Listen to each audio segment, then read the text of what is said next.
Salud. Two troubled, lonely souls are drawn to each other. He was so polite and thoughtful. It gave me a sense of I could trust him. She was looking for the life that she always dreamed of. Hi, my name is Cristobal. Here's someone, immigrant, success story, someone that would be a pillar of the community. But when another man enters the picture, it unleashes unspeakable violence. He would turn into this monster like Jekyll and Hyde. Why did you do that? And I'm screaming and screaming and screaming. Their entire lives are going to be completely changed by this one afternoon. Love may be blind and marriage bliss, but divorce is murder.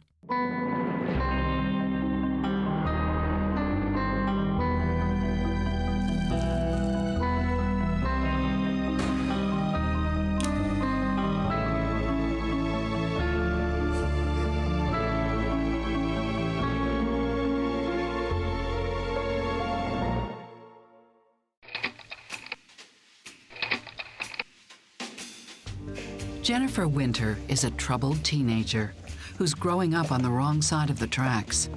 She's working in a shoe store to pay her way through high school. I didn't really have family. I did live with my mother, but she ran away with a man she met that was traveling from Australia and left me and my sisters. It was very bad. I don't feel sorry for myself at all. What doesn't kill you makes you stronger. Jennifer had a very tough childhood. She was on her own. This was someone that had to grow up very, very quickly, and I think lacked that stability in her life. Jennifer is only 15 when Cristobal Palacio strolls in one afternoon. An immigrant from Nicaragua, he's 6 years older and working in finance. Cristobal came from a middle-class Nicaraguan family, and they were good people. A decent family, a working family here in Miami. He was in his early 20s and was already working at Citibank. My name is Cristobal. Cristobal was a bank investigator. His job was to investigate fraud claims within the bank. He was the guy that would fill out the police report whenever fraud claims were made by consumers on the bank. He carried a gun and all of that, and that was his job. Jennifer is charmed. Cristobal is unlike any man she's ever met in her tough Miami neighborhood. He was so polite and thoughtful. It gave me a sense of I could trust him. Here's someone, immigrant, success story, someone that would be a pillar of the community. They're both lonely and in need of a friend. And we were talking, and he said, "Would you like to go to dinner?" And I'm like, "Not on a date. I'm not interested in that." No. Just, come hang out. We'll just hang out. I'm like, okay. I have to admit that at first I didn't really like you. Sorry. He was a good friend. He took me out all the time. He liked to hang out. He liked to go places and do things. He made it very clear that he had feelings for me and I was not attracted to him at all. I emotionally didn't want to be with anyone. Well, thank you. This is really nice. He said it was okay. He understood and he just wanted to be friends and that was fine. Anyway, thank you for accepting. I really appreciate it. Never put a hand on me. Never tried to kiss me. Never was, in the Latin culture, as they would say, disrespectful. He understood that I had been through something very traumatic and seemed okay with it. In fact, Jennifer is recovering from an incident that left her deeply scarred. I was 14 or 15. I had been raped.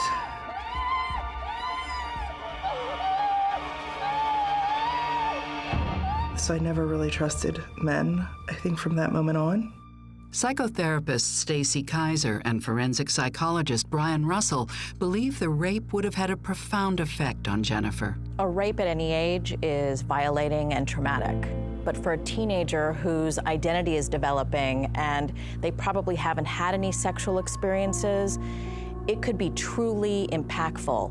It can cause problems that persist into adulthood because it can make it difficult for someone to know who to trust and who to form good, healthy relationships with in adulthood. I think it's really wonderful that Jennifer has met Cristobal because she's found a man that she can trust, someone that she feels like she can lean on, and she needs that. It could be good, but you want to beware of anybody who seems overly needy or overly interested in rescuing, because both of those personality types are often disordered. After 5 years, Jennifer and Cristobal have grown closer, and now, especially now, she needs a loyal friend. I started getting sick. At that point, it was severe, severe headaches. I mean, debilitating headaches. I couldn't even lift my head sometimes. Started developing very strange skin lesions, and my doctor had no idea what it was. I'm a little scared. They tested me for meningitis and dengue and a lot of other things, thinking maybe I had picked up something from a mosquito bite or something. My doctor told me, I have no idea what's wrong with you. She needed somebody to take care of her and to, help her out. Cristobal comes to the rescue. He told me, let me take care of you. I've got amazing health insurance. I'll put you on the insurance. I'll take care of you. And, we'll figure out what's wrong with you. The gratitude that I felt of thinking that this person cared so much about me. I thought he was just the sweetest person on earth. I really did. I made a key to a copy of the key to my house. Here's the key, and I know how you feel, so you have your own room. Jennifer craved the stability and the rock of this older man who is saying, listen, I'll take care of you. I will be the one that will give you the health care that you need in this time of crisis for you, in this time of health issues. With no one else to turn to and her health in decline, Jennifer agrees to move in with Cristobal. I'm not feeling well. He picked me up and took me there, and he took care of me. As Jennifer settles into her new home, she notices that something seems different about Cristobal. That was when he changed. It was night and day. It was instantaneous the second we were both living in that apartment. Jennifer. Have a good day. What are you doing? In his mind, he owned me. He would literally lock me in and take the phone so I couldn't call anyone. I was a possession. I was at his beck and call. Joking, right? She started realizing that he was very controlling, very possessive. He put a deadbolt on the door that could only be opened with a key, and he had the only key.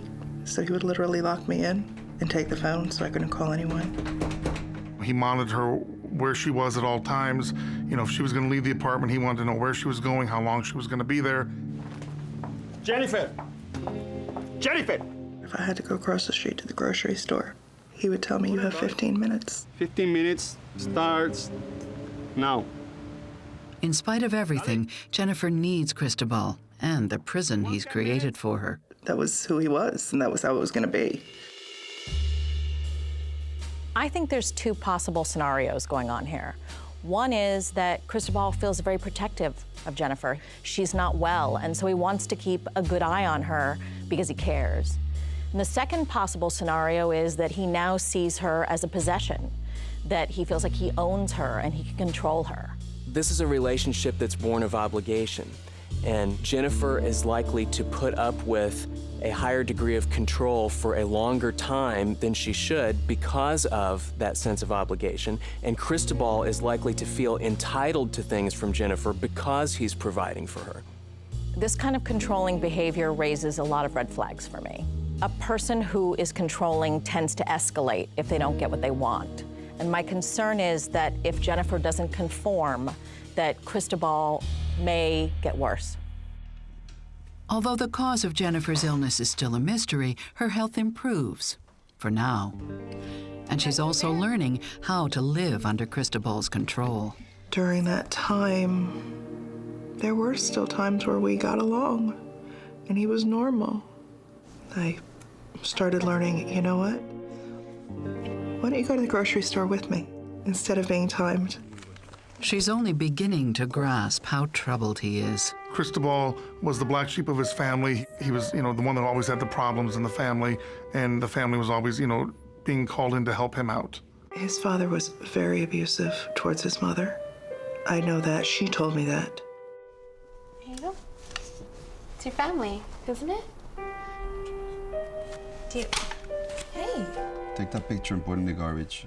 She always said to me, I tried so hard to raise him to be good, but he didn't ever want to see his family. He would go months without doing anything but go to work and come home and sleep. It concerns me that Cristobal doesn't have a good relationship with his family or very many friends, because what it tells me is that he's very in need of someone. And Jennifer has become that someone. Somebody who was psychologically savvy might worry that he was suffering from some sort of depression. But my guess is that Jennifer's happy that he's quiet and leaving her alone, and she's okay with it. Cristobal seems to be quite socially isolated, and one of the negative repercussions of that can be that the person greatly overvalues one individual with whom they make a relationship, because that individual essentially represents all of their social support system. That may be part of why he's so controlling. It's all he has, and he doesn't want to lose her. I can't take this anymore. Almost a year after Jennifer moves in, her health takes a turn for the worse. But Cristobal hasn't kept his promise to put her on his insurance. Okay. There was this promise of, you're gonna get insurance and then we'll find out what's wrong with you. And just waiting. So at 21 years old, I didn't want to die. I didn't want to be blind. It was hard, and he knew it. There's a reason she can't be covered. They aren't married. I called before for the Palacio marriage license, please. And he said, fine, come on. And he takes me probably 3-4 miles away. And this is the courthouse. Sign it. You want your insurance? I'm gonna get your insurance. It was just literally walked up, want to get married. Give me your ID, sign this, okay, you're married. They become husband and wife on January 11th, 1995. Jennifer is 23 years old. Cristobal is almost 30. Now I could see doctors without having to beg him. Part of me felt like I had sold my soul. Thanks to her new health insurance, Jennifer finally gets a diagnosis. I have lupus? Oh my God. Lupus is an autoimmune disorder. Basically, my body's immune system is attacking my organs all the time to go into remission. And then that's why I would get a little bit better sometimes. Now that doctors can treat the problem, her health improves. So much so, she starts working again. To begin with, she works as a babysitter. Then she starts her own nanny business.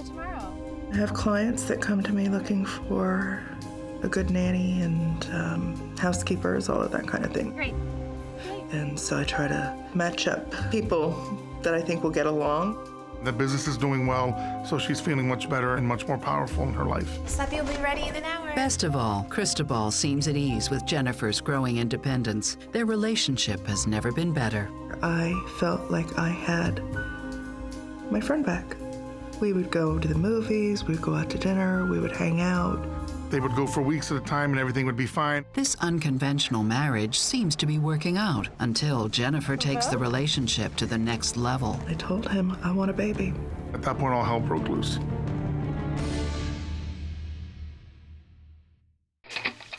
Jennifer Winter and Cristobal Palacio get married so that she can be covered by his health insurance. And their relationship is improving. But there's still something missing in Jennifer's life. I told him I want a baby. There's just one problem. Their relationship is still platonic. Of course, he wanted to have a normal married life to some extent because I had been through the rape. I didn't want that, and I told him I didn't want that. Cristobal agrees to Jennifer's wishes. They conceive in vitro. Finally got pregnant with him in 2000. But with the arrival of twins, their marriage takes a turn for the worse. Cristobal, I need help. We need to hire someone to help me. The babies had been home for about a month and a half, and my lupus had begun to flare, and I was getting really sick. And I said to him, I need a little bit of help. I said, you're lucky enough that I'm buying them diapers and clothes. He said, if you think that I'm gonna spend money on hiring somebody to come and help you with something that you wanted and insisted on, you're crazy. I'll buy the diapers, I'll buy the clothes, but I am not hiring anybody to be the mother. You are the mother.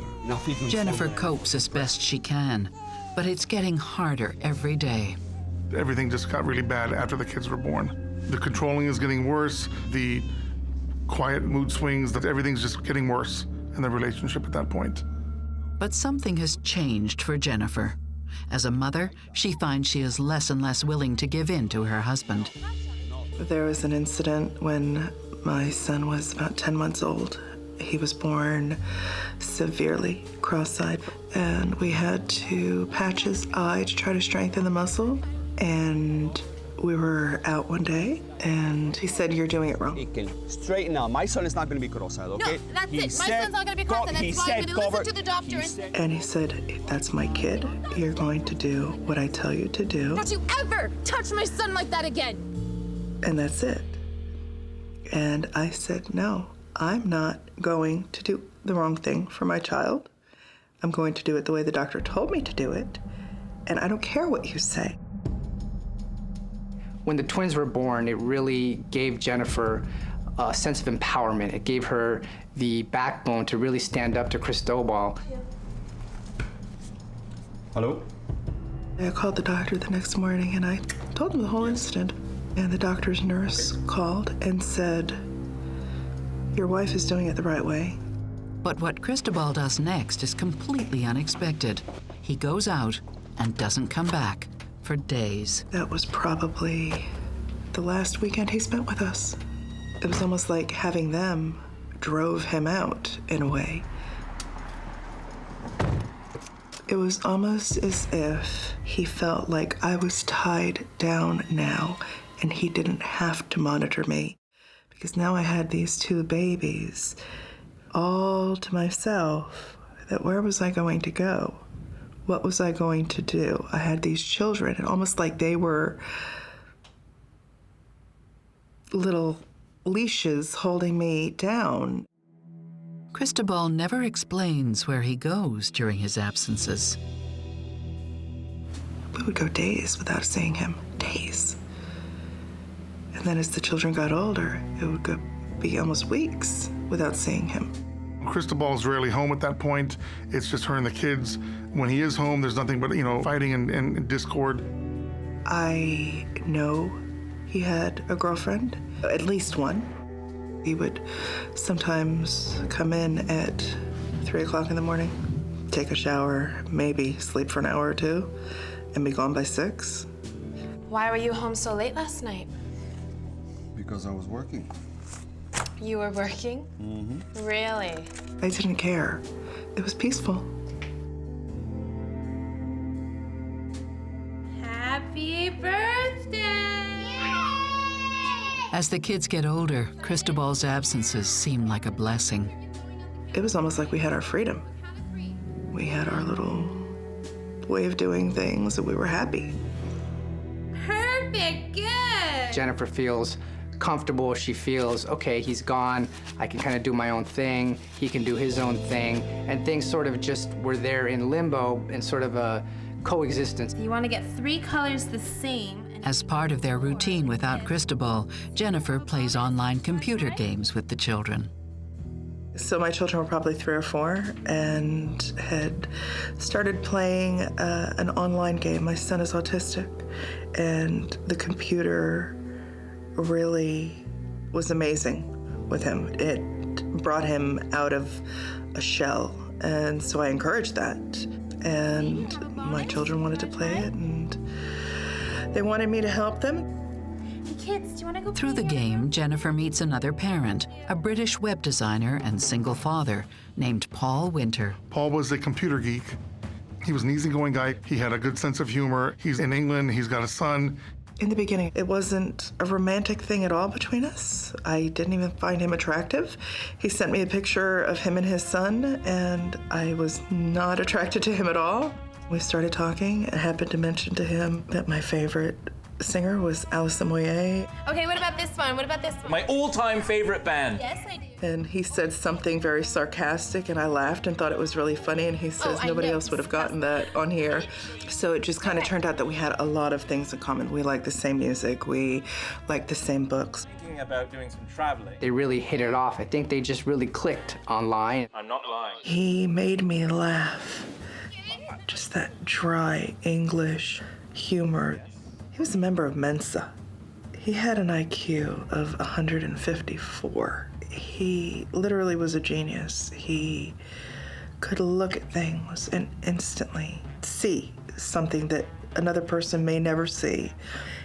It was just instant with him. That to me was incredibly hot. He got Skype, and I gave him my phone number, and he would call me sometimes and would just talk about things. Jennifer is finally in a state of calm in her life. She's raising her children, Cristobal's not around, and it's almost like she can relax. And this gives her an opportunity to get to know herself, to really think about what she wants and needs. The fact that Jennifer is starting a new relationship online while still in her marriage with Cristobal is never a good idea. The solution to an unhappy marriage is never to go out and bring a third party into it. I think Jennifer's repeating a cycle with Paul. She's out there needing something and finding a man who can't wait to fill that need. I don't agree. I think Paul is filling a hole for Jennifer. I think he's solving her problems. It's somebody that she feels connected with. It's something she's never had before. And I'm stuck here, and I got 2 kids with him. As their friendship deepens, Jennifer opens up to Paul. I confided in him. He knew it was bad. He knew that I was always alone. Though Cristobal doesn't know about Paul, he can sense something's going on. Have a good day. He starts to spend more time at home, where he can keep an eye on his wife. Finally, Jennifer comes to a decision. She wants to end her marriage to Cristobal. She's got somebody now that is, for the first time in her life, giving her confidence, treating her well. You know, he treats her wonderfully and says great things to her and compliments her, and she loves it. I told him I found an apartment. I was leaving. At first, he flew into a rage, and then all of a sudden, you know what? Just go. Just go. It's fine. Cristobal's reaction to Jennifer's announcement that she's leaving is a little bit surprising because he's been quite controlling throughout the course of the marriage, and he seems to sort of give up rather easily. The fact that Cristobal was so willing to let Jennifer go tells me how much distance there was between them. They haven't really been spending much time together. They now have children, and I think he's sort of exasperated and given up. I think it's highly likely that Cristobal felt used and betrayed, as if she had taken away from him something which he had earned by providing for her for all of those years. Let's go. Let's go, kids. Come on. 1 month later, Jennifer files for divorce. Cristobal doesn't take it well. Let's get in the car. You're not gonna win this. But while Jennifer's marriage with Cristobal is coming to an end, her relationship with Paul is entering a new phase. He called me and told me that he was coming to see his father, and he was gonna fly into Miami. I had to see you. I was in Florida anyway, and I thought I'd... What do you... Well, I don't even know what to say. I know. It was just a little weird. I was so nervous, and I wasn't expecting him to kiss me, and he did, and it was like, okay. Jennifer soon realizes she's falling hard for Paul, and he feels the same way. I got more comfortable around him, and eventually, yeah, there was a little spark when he would kiss me, and it just kind of It was nice. Their relationship really blossomed quite quickly. She really considered him the rock and the love of her life. He went to go see his father, and then he came back to Miami, and he was supposed to get on a plane. And he said to me, I don't want to leave. I love you, and I don't want to leave. I want to stay for a while. And I said, okay. I really can't imagine it without you anymore, and I don't want to go. And don't. He was only going to stay a couple of weeks, and he stayed a couple of months.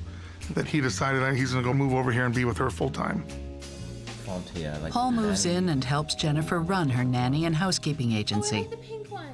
She can't wait for her divorce to come through so she can make her relationship with Paul official. Paul was at this point illegal in this country. He had overstayed his visa. And the only way you can correct that is to get married and put in the appropriate paperwork. Finally, Jennifer and Cristobal's divorce is finalized. Their marriage was over. She told me that she and her husband pretty much didn't have much of a relationship for about 6 years. 3 days after Jennifer's divorce becomes final, she marries Paul Winter. They don't have time or money for a ceremony. We were married on Friday by my divorce lawyer because we thought that was kind of funny to have a divorce lawyer marry us. The two of them came in, we talked, and I married them by signing off as a notary.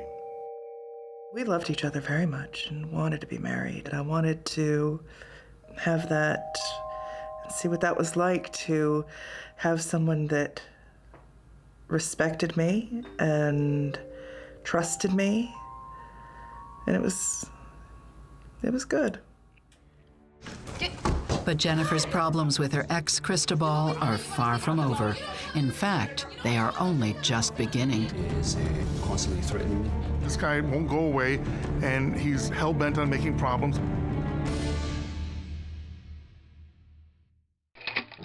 Jennifer and Cristobal Palacio's divorce is finalized. She hopes to put their troubled past behind her as she moves in with her new husband, Paul. She's elated. This is everything she's wanted in life. She finally has a good relationship. She has her 2 kids that she adores. She has a career that's going well. Her life was finally coming together. But there's one dark spot in Jennifer's life, the tense relationship with her paranoid ex-husband. Cristobal at this point is not happy because she's found somebody new, and she's also gotten away from him. Cristobal was convinced that Jennifer and Paul had it out for him. He's just trying to move on with his life, and they just won't let him go. Don't tell me what to do. Soon, they're arguing regularly over custody of the children. Despite years of neglect, Cristobal now jealously fights for time with the kids. Jennifer, I want my kids on the way. We're gonna settle this in court. We will settle it in court. The custody situation was always very, very tumultuous between them. It really devolved into bitter infighting about, you're late, where are we gonna pick up the person, where are we gonna pick up the kids today? Jennifer and Cristobal were taking turns, taking the other one to court. So if one didn't like something the other one did, they'd go to court and have a judge settle it. They were spending a lot of money on lawyers at that point.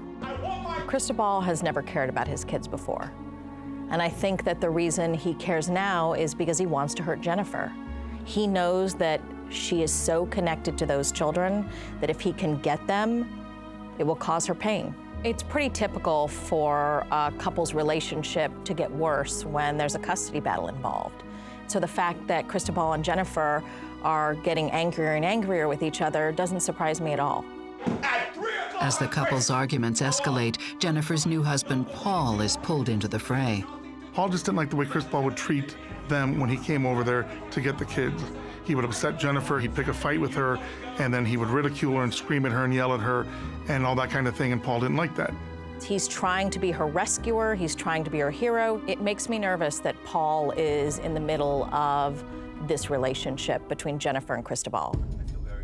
Cristobal's run-ins with Paul become more heated, to the point where he makes a complaint to the police. Cristobal's saying that there were some situations between he and Paul that things got out of hand. Paul pulled out a gun and fate pointed it towards Cristobal and kind of threatened him. New husband of my ex-wife is a Cristobal claimed that Paul was threatening him physically, saying he was going to beat him up, that he was going to kill him, that he was going to harm him in many ways. He made numerous phone calls to the police that we were following him and stalking him. The tensions between Cristobal, Jennifer, and Paul reach a boiling point, and now the conflict draws in the children as well. Cristobal found some kind of a mark on one of the children. He develops this idea that Paul is somehow abusing the children. She's had someone move into her Cristobal house. even files a complaint with Florida's Department of Children and Families. Based on these allegations of abuse, the department did open up an investigation. No, he hit you here. Here, see? Did he hit you there? Yeah. See the bruise? You see that? Paul was accused of child abuse 13 times in less than 2 years. Paul at this point is, he's upset. I mean, this guy won't go away, and he's, hell-bent on making problems for Paul and Jennifer. New husband, Paul abusing the children. Filed by the father 5 days after the alleged assault.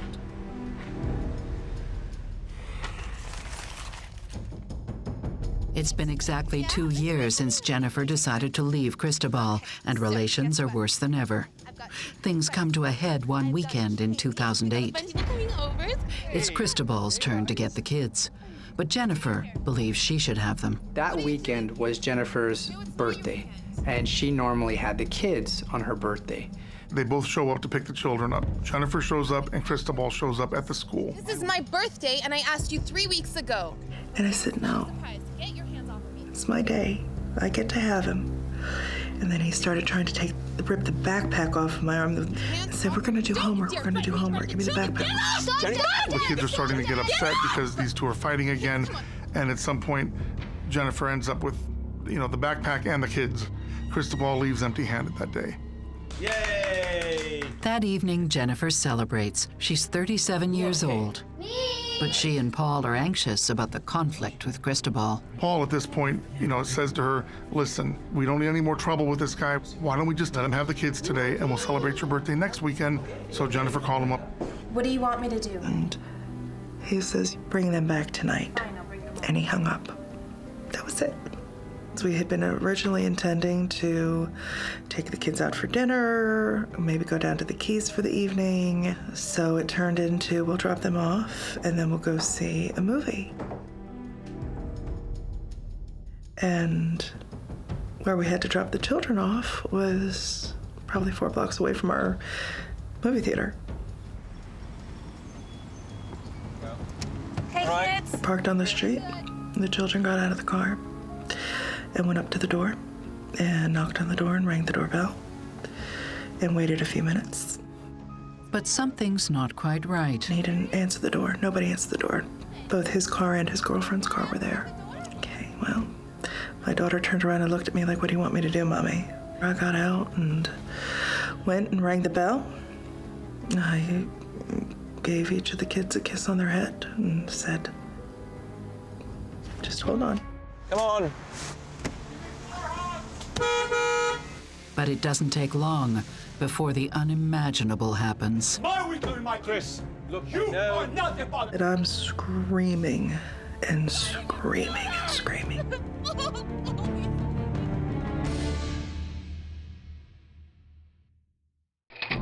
It's Jennifer Winter's birthday. She and her ex, Cristobal Palacio, are arguing bitterly over the children. At the urging of her new husband, Paul, they try to drop off the kids at Cristobal's. But no one's answering the door. They're on the verge of giving up and going home. Cristobal can't hear them. He's in the backyard. He hears just unrelenting honking in a very, very rude and aggressive type way, just honking and honking and honking. Jennifer can't understand why Cristobal isn't coming to the door. She decides to give up. Grabbed my son's hand and got back in the car. And we were getting ready to leave. The next thing you know, they see Cristobal appear in the doorway. I could hear him screaming, cursing, just cursing and screaming from his door. And Paul said,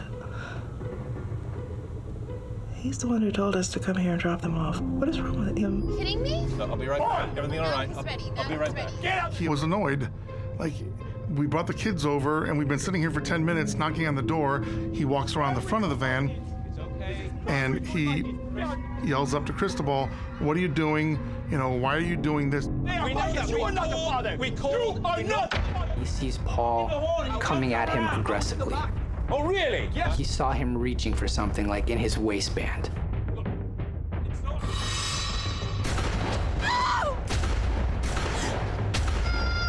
He was in fear for his life, so he had to open fire preemptively to save his own life. There were 8 rounds that were fired, and all but one, I believe, made contact. No! Why did you do that? And I'm screaming and screaming and screaming. Chris, what's happening? Cristobal's girlfriend saw that there was some sort of altercation. She just heard the gunshots. Do something! What's the matter with you? By the time she dials 911, Paul is already dead. Aren't you with me? You saw him? You told me to leave my house. My wife's husband. The detectives took him back to the Homicide Bureau and they interviewed him. Detectives find Cristobal surprisingly cooperative. He was charging, he was screaming, he was swearing. I was saying, "Paul, calm down, calm down." He gives a voluntary statement to the homicide detectives that are investigating the murder. There's no disputing what happened.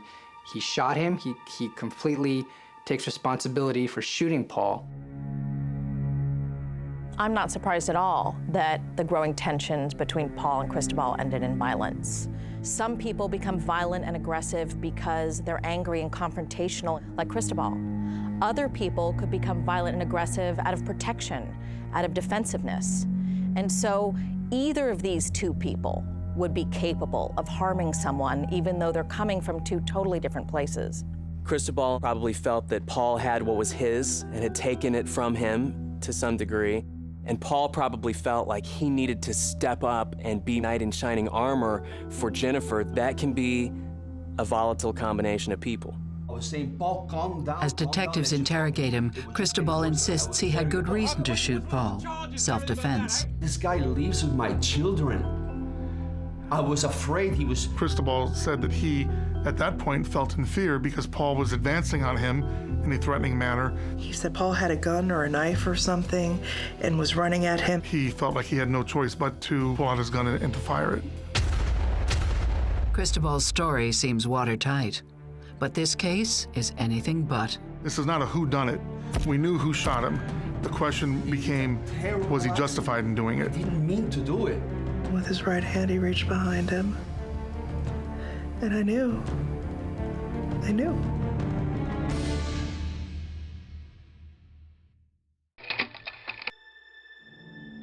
Cristobal Palacio says he was justified in shooting Jennifer's new husband, claiming that Paul was about to pull a gun on him. But his story starts to fall apart when police examine the crime scene and find no trace of the weapon that Paul was supposedly carrying. No gun was ever recovered from Paul's body, whether at the morgue, whether at the autopsy, at the hospital, at the scene. Paul wasn't armed. He did not have a weapon. But even more incriminating is the account by Jennifer and the kids, who witnessed the entire thing. Paul got out of the car. The intent was to say, "You told us to be here." Look, Chris. This is my time with my kids. Chris. My time with my kids. They are not. Paul, he was just walking on the driveway in an attempt to try to get the kids into the house. He saw Paul. And he smiled. Like he had just won the lottery. He stopped and he lifted up his shirt with his left hand, and with his right hand he reached behind him. And I knew. I remember screaming, "Oh my God, Paulie's got a gun." And Cristobal opens up and just unloads a volley of gunfire. He's firing as he walks, and he walks right up to Paul and fires at him, and then even shoots him a few times while he's laying on the ground. Basically, the twins were right there watching as their father came out shooting at their stepfather. Cristobal shoots Paul 9 times. One shot blew off Paul's finger. One of the shots severed Paul's spine, so even if Paul had survived this shooting, he would have been paralyzed. One of the shots was through the heart. By the time Jennifer reaches Paul, he's dying. Tried doing CPR, tried to get him breathing. And as I lifted up Paul's shirt to try to look, I knew it was pointless. Paul's wounds were fatal. There was no way he would survive. Cristobal tells detectives that Paul had been threatening him for months and that he had reported the threats to police. But these reports were never substantiated. Detectives also learn about Cristobal's allegations that Paul was abusing the children. My daddy told me to say that. None of them were ever found to be true. There was never any proof to corroborate these allegations. We hired a nanny, and the nanny was there. If I had to go out or had to go meet a client, the nanny was there, and there was always someone. It was just to be able to say, no, that never happened because so-and-so was here. Ultimately, the Department of Children and Families realized that the kids were being coached and that they were being told to say this and told to lie, basically. They deemed the allegations as not being credible. I think that Cristobal was planning to shoot Paul at some point for quite a while and was making these false allegations so that he would have some kind of a plausible self-defense argument to make when it happened. I really think that Cristobal had two things in the works. First of all, he wanted to destroy Paul's reputation and image. Secondly, he was setting up an explanation for why he might need to shoot him, that he was retaliating, that he had been hurt, and that this was a bad man that he was killing. At the heart of virtually every sociopathic act is narcissism, a sense of entitlement to indulge the self at the expense of others. And so I think what we see coming out of Cristobal is a sense of entitlement to avenge what he probably actually believed was a huge betrayal of him by Jennifer and by Paul. Turns out it's not the first time Cristobal has pulled a gun on someone. He's also pulled one on Jennifer. It happened years before, when Jennifer took too long at the grocery store. The store was crazy busy. It was so crowded. And I got back and I opened the door and started to say something like, oh my gosh, it's crazy in there. You should have seen it. And he slammed the door behind me and he grabbed me. That was the first time he ever hit me. And I was just shocked, so shocked. I remember just staring at him and I'm crying. And he's just saying, I told you, you had 15 minutes. Next time you're gonna listen to me, aren't you? It became a very terrible relationship. There was a lot of emotional violence as well as physical abuse. So I called my best friend Lily and I said, he left the door unlocked. I need you to come get me. Cristobal quickly figured out that Jennifer was hiding at Lily's. Went to her house, and sure enough, there I was. Pulled out that gun he carried for work. Pointed it at her mother, pointed it at me. Dragged me out by my hair. From then on, said, you know what, I can't put anybody else in this situation. I used to go into the bedroom that I shared with the children, and I would lock the door. But I think I had become complacent because he hadn't ever really been around much anymore. And I left the door unlocked. And I woke up one morning and my daughter wasn't there. And my heart started pounding. And I just knew something was wrong. And I went out in the living room. I'm gonna kill them. And he was sitting on the couch. And she was next to him. And he saw me and he smiled. And he had the gun in his hand. I know you're thinking of leaving me. And if you do, I'm gonna kill them both. And if you do, I'm gonna make sure that you watch each one of them die. And you're gonna watch them both die before I kill you. Jennifer believes Cristobal had been planning Paul's murder since the day she left him. Come on, kids, come on, let's get in the car. It was the revenge that he wanted. That's all that it meant. Cristobal goes on trial, and he himself is the star witness. He was running at me, and he looked like he was coming with a gun. I shot him. His knee buckled, and he went down to the ground. He testified fairly well for a defendant. He got emotional, he cried in all the right points. He definitely portrayed himself as the victim in this whole scenario. Cristobal tries to paint Paul as the aggressor. If my husband wasn't dead, it would be laughable, really. Paul was the most gentle person you would ever in your life meet. He didn't fit the profile of the menacing, angry man who had a vendetta against the ex-husband. That wasn't him at all. Cristobal argues that under Florida's controversial Stand Your Ground law, he was entitled to protect himself against Paul. This was not an easy case for the prosecution, and here's why. Cristobal was at home. He cooperated completely. Who's to say that he didn't fear for his life? Who's to say that he did not feel threatened at his own property? In the end, the jury comes back with a conviction, but on a lesser charge of second-degree murder. The verdict itself was a slap in the face. He committed murder, cold-blooded murder, in front of children. And that's all he got? He was sentenced in the end to 45 years in prison, and he was given a 30-year minimum mandatory sentence. So he'll do at least 30 years plus a good chunk of the final 15 years. Paul Winter leaves behind a young son in England and a grieving family in Miami. Paul came here because he thought he found the right woman, and got together with her and was basically just living his life over here. So he got killed over what that day? I'll always remember, but I don't cry.